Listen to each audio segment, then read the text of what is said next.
তুমি চলে যাও।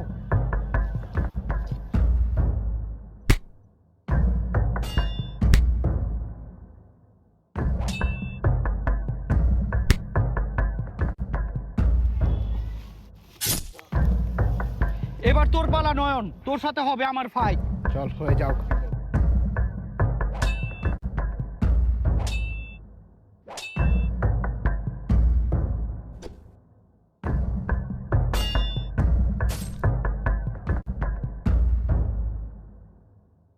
তোর এত বড় সাহস, তুই আমার মেয়েকে অপহরণ করেছিলি, আজ এই নে।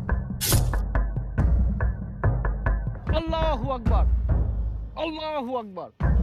পাপা তুমি আমায় বাঁচাছো? হ্যাঁ ইনশাআল্লাহ, আল্লাহর রহমতে তোমাকে বাঁচিয়েছি বাবা। শুনো, আমি তোমাকে আজকে একটা কথা বলি, এই আল্লাহর রহমতে আমি যতদিন বেঁচে আছি ইনশাআল্লাহ তোমার কেউ কোনো ক্ষতি করতে পারবে না, আল্লাহর রহমতে। আল্লাহু আকবার, আল্লাহু আকবার। আল্লাহর